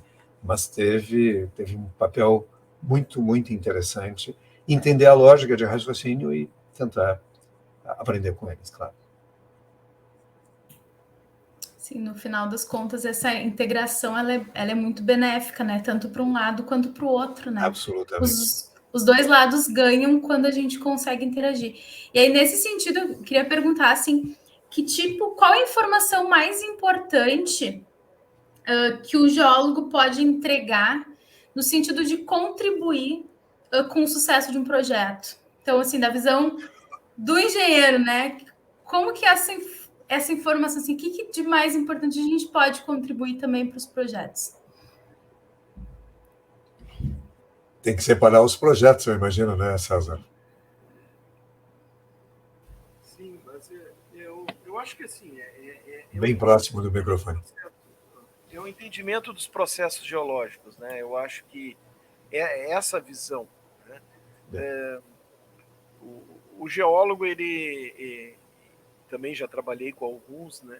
E muitas vezes o engenheiro, ele tem um resultado, uma investigação geotécnica e ele se conforma com aquele resultado. Aquilo é assim porque é assim, digamos assim, a natureza. Mas o geólogo, ele busca entender o processo, né? Por que aquilo é assim? Por que aquela investigação está dando aquele resultado? E muitas vezes esse entendimento ele é muito relevante para o projeto.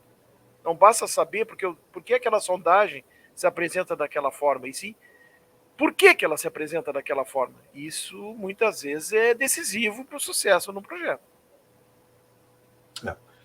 Talvez o grande papel que eu diria que um geólogo de engenharia tem que dar seja, em parte, o que eu tento obter deles, que é me descrever onde é que pode ter problema e descrever o que é esse modelo que a gente está montando. Quer dizer, de certa forma, exatamente o que o César disse. Porque quando a gente chega num local, e aí depende muito de obras, obra de fundação, as obras das torres, por exemplo, de aerogeradores, ela é muito pontual, a não ser um parque muito grande, mas aí tudo bem. Mas geralmente tem uma carga muito grande e eu tenho que investigar aquele ponto. Quando a gente vai para obras lineares, canais especialmente, aquela transposição de São Francisco, aquilo lá é um terrível desafio, porque tu tem que investigar praticamente metro a metro, tem que entender metro a metro do canal, porque a cada metro tu vai ter água, tu vai ter um canal, tu vai ter deformações e tu tem que tornar isso estável. As rodovias nos taludes, meio parecido, e por aí vai. Então, o que importa é ter uma visão do conjunto e dizer, bom, aqui eu tenho uma diferença. E ali nós temos que investigar. A gente está escrevendo a norma brasileira de taludes, por exemplo, e ela está sendo separada em taludes individuais e obras lineares. Por que obras lineares? É porque, tipicamente, um canal ou uma estrada, ou uma ferrovia, a gente não precisa investigar ponto a ponto, a gente precisa entender o conjunto. E aí, talvez, fazer as unidades, o César conhece muito bem esse termo, unidades geotécnicas. Mas nem todo mundo está entendendo isso. O pessoal acha que tem talude grande, que é individual, e tem uma obra linear que ele pode fazer um ensaio para 50 quilômetros. Não é isso que está se dizendo, ao contrário. Está se dizendo que pode ter 50 quilômetros dividido em 50 unidades ou 100 unidades. Vai ter que fazer ensaios para cada uma das unidades. E isso é fundamentalmente o trabalho de geologia e de engenharia. Perfeito. Por fim, aqui a gente tem mais uma pergunta. Foi indicado como ferramenta de investigação o SPT. Ela é consagrada, né, para as fundações. Mas, por exemplo, para estabilidade de talude, é válida tanto quanto em fundações? Assim como ela é válida em fundações, ela é válida também para a estabilidade de talude? Que cuidados é necessário ter para determinar coesão, ângulo de atrito e outros parâmetros para estudo de estabilidade de talude, por exemplo? Algo específico para a geologia do Rio Grande do Sul? O SPT, ele geralmente é muito falado para fundações, porque existem correlações entre o SPT e o comportamento de estacas. Então, isso é muito comum. O pessoal usa SPT para tirar o número SPT 9, o SPT 45, como eu mostrei ali. Eu tenho usado bastante SPT pelas razões que eu falei. Ele é muito rápido de ser executado, ele é barato, ele vai em qualquer lugar, e ele atinge profundidades muito razoáveis. E, mais que isso, ele me traz aquele testemunho. Para mim, o testemunho é mais importante que o número. Mas a gente usa o número também. Mas eu não faço correlações entre o número e uma resistência, uma coesão, porque taludes é muito sensível a valores de coesão e resistência. A gente usa alguma coisa, mas geralmente eu estou indo para o ensaio de laboratório. O que o SPT me dá é uma identificação do material, com a profundidade, com esses custos baratos. E me dá uma amostra, coisa que o cone não dá. O cone me dá uma resistência muito mais fina, especialmente o cone CPTU. Claro, estou falando em taludes, em argila mole, outros 500 reais. Nos taludes, o cone não consegue penetrar em alguns materiais que o SPT dá um jeitinho e penetra. E é um custo muito mais alto, e ele não me traz amostra. Então, ele é a terceira ou quarta opção, muitas vezes, para nós.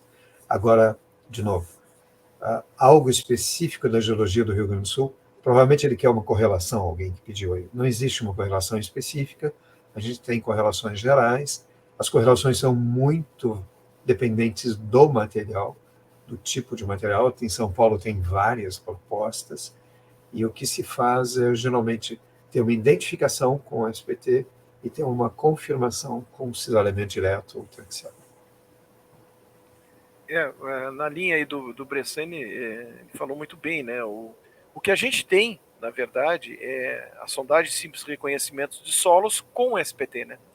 Então, para o caso ali que foi aventado, que é a questão de taludes, o que nos vale mais é realmente a sondagem, né? A gente ter o SPT para o reconhecimento do terreno, muito menos relevante o número, diferente para fundações onde, né, além do reconhecimento terreno, aquele número, o NSPT, ele tem um significado bem maior, bem mais efetivo para o projeto. No caso da de taludes, ela vai nos interessar é a sondagem mesmo, a sondagem de simples reconhecimento, que é muito valorosa no sentido que realmente ela nos traz a amostra de solo, ela nos permite conhecer o solo em profundidade. Isso é fundamental.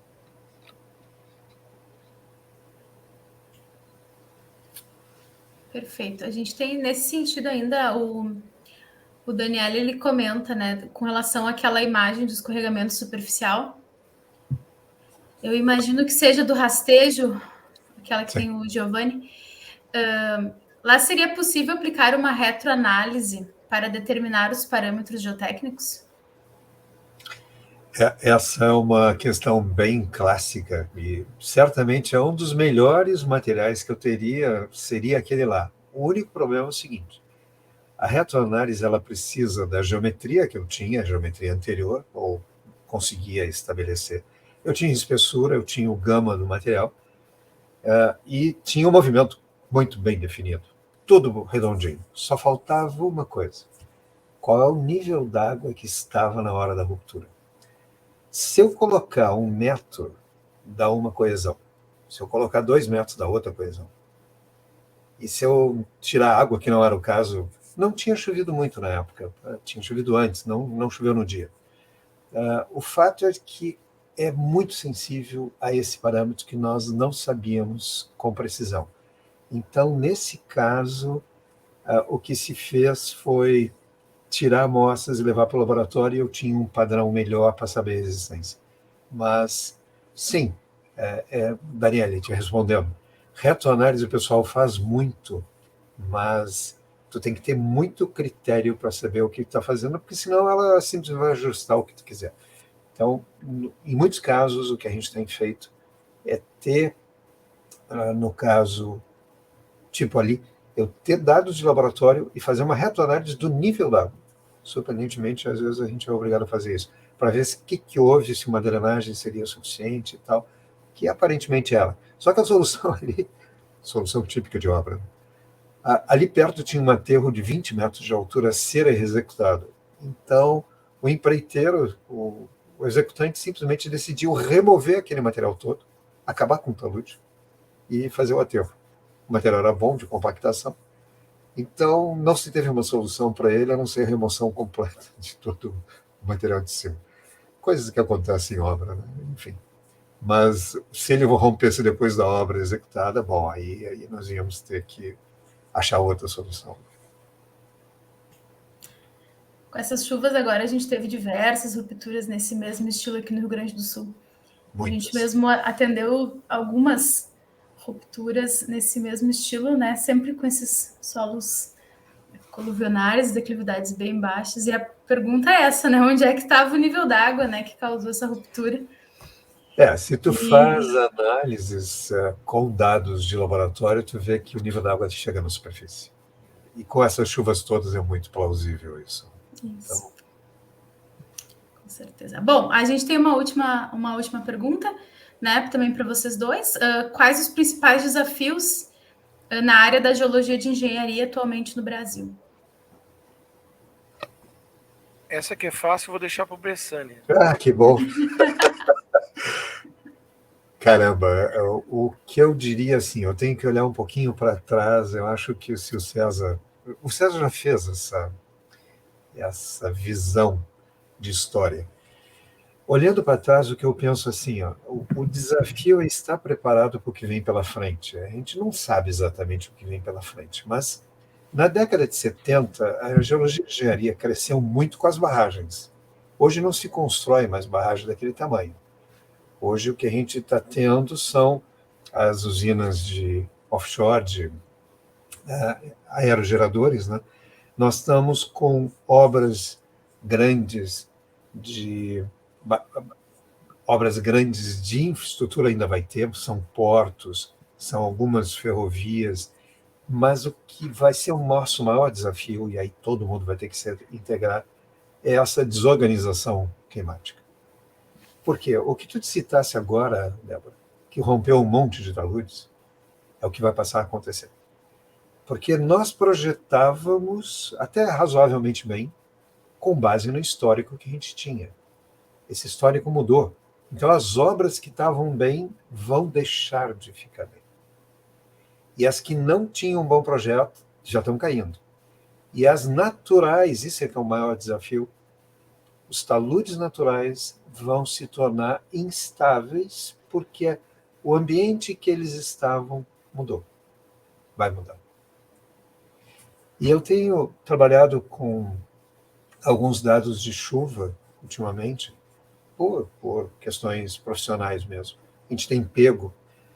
São Leopoldo, por 4 anos consecutivos, tem cada vez menos chuva no ano.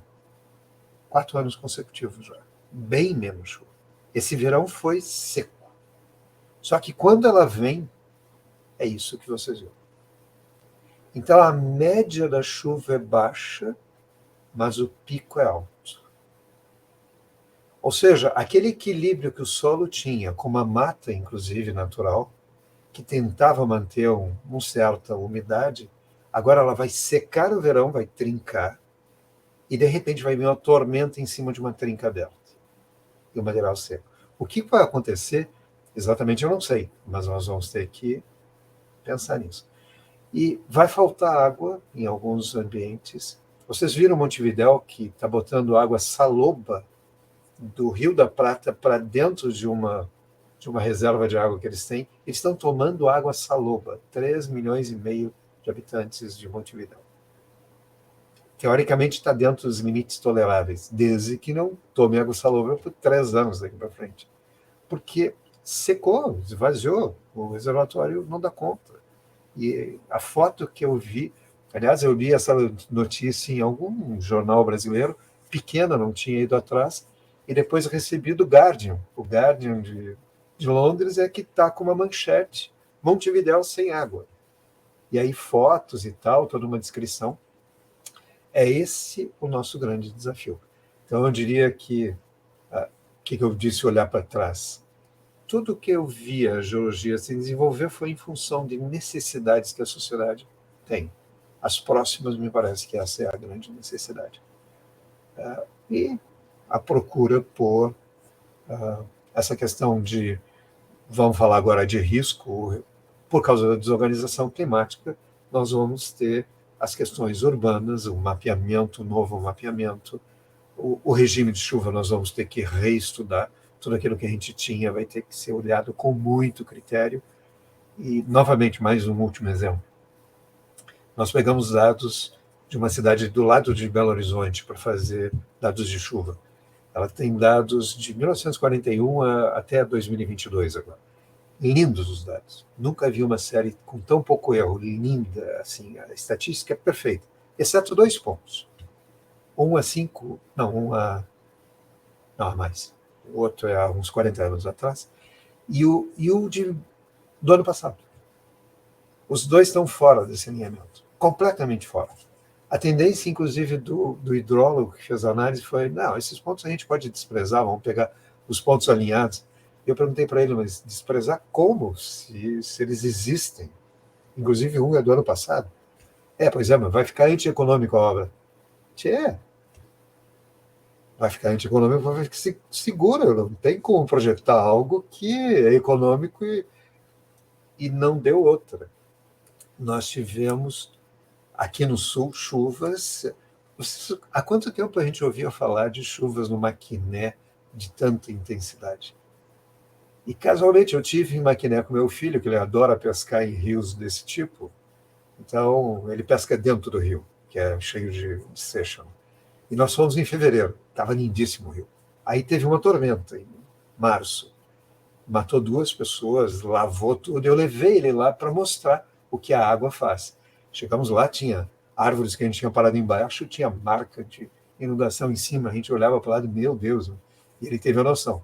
Nós saímos de lá, teve esse evento agora, que matou mais gente ainda, que revirou tudo, que foi a chuva maior que de 50 anos, segundo eles dizem, em 2 meses. Então, temos algo pela frente. Não é uma notícia boa, mas é o que a gente tem pela frente, e vai precisar conhecimento. Menos política e mais ciência.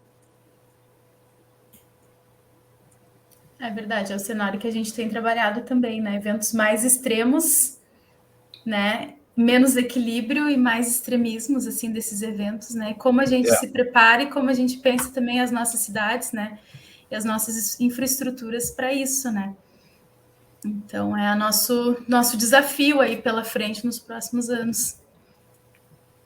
E eu acho que as sociedades científicas, né, no caso, a BGE tem um importante papel nesse sentido. Tem o papel de levantar a discussão, de propor formação.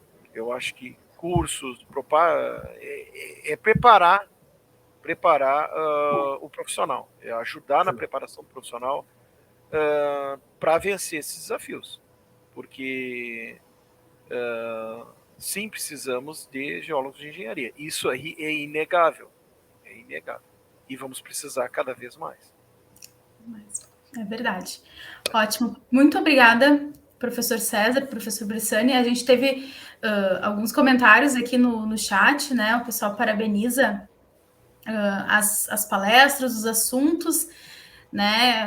Até o Diego lá da UFRJ, ele disse que aprendeu bastante com vocês. Acho que todos podemos aprender muito hoje. Então, em nome da BGE e da PSG, gostaria de agradecer a disponibilidade. Eu vou passar a palavra para a nossa cerimonialista.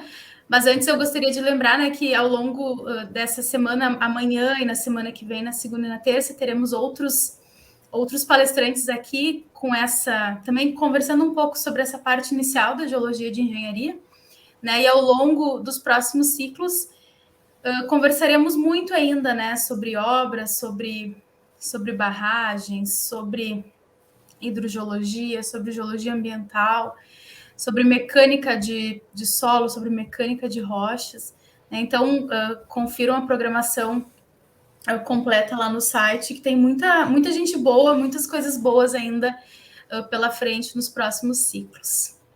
Muito obrigada. Lucimone, te devolvo a palavra.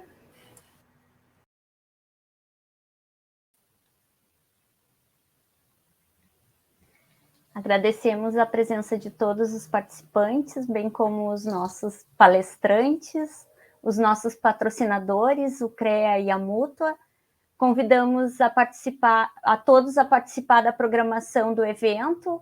Acessem a nossa programação, o www.reconectagel.com.br. Eu peço que assistam o vídeo dos nossos patrocinadores e acompanhem a programação no nosso site.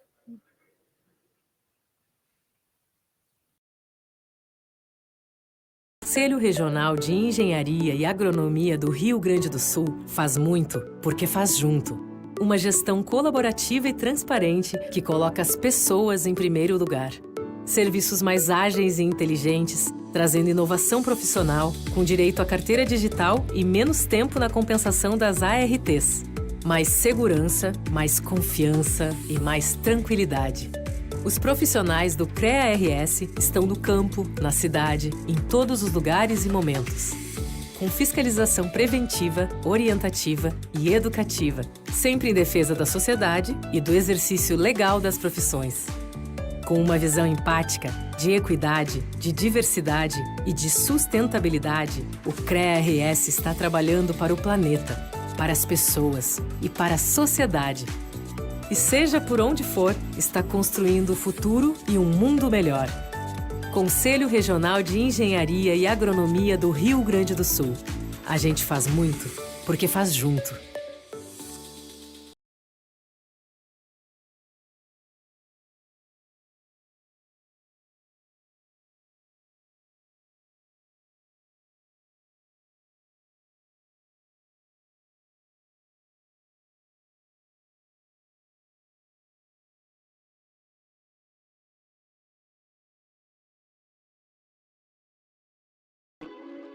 Você já ouviu falar sobre a Mútua? Para entender sobre ela, é importante conhecer um pouco do sistema Confea, CREA e Mútua. Então, vem com a gente! O Confea, o Conselho Federal de Engenharia e Agronomia, é a instância superior da fiscalização do exercício das profissões inseridas no sistema Confea, CREA e Mútua. Os CREAs, Conselhos Regionais de Engenharia e Agronomia, são responsáveis por essa fiscalização. Juntos, atuam para o aperfeiçoamento das atividades das profissões da área tecnológica, garantindo a prática legal das atividades, valorizando o profissional e protegendo a sociedade. Com isso, chegamos à Mútua. Ela é a Caixa de Assistência dos Profissionais do CREA, criada em 1977 pela Lei 6.496, a mesma que instituiu a Anotação de Responsabilidade Técnica, a RT. A Mútua tem a missão de dar o suporte essencial aos profissionais para alavancar a carreira, aquele apoio necessário em momentos difíceis e para realizar sonhos. É um grande diferencial na vida dos profissionais da engenharia, da agronomia e das geociências, poder ter acesso às inúmeras oportunidades que a Mútua oferece exclusivamente. E a Caixa de Assistência está aí para os profissionais do CREA de todo o país. Com a Mútua, investir no futuro e construir uma vida plena, benefícios sociais, previdência complementar exclusiva, além de planos de saúde e convênios com grandes marcas. Invista na sua profissão, nos seus sonhos e molde o seu futuro. A vida é mais completa com a Mútua, a Caixa de Assistência e Acolhimento dos profissionais do CREA.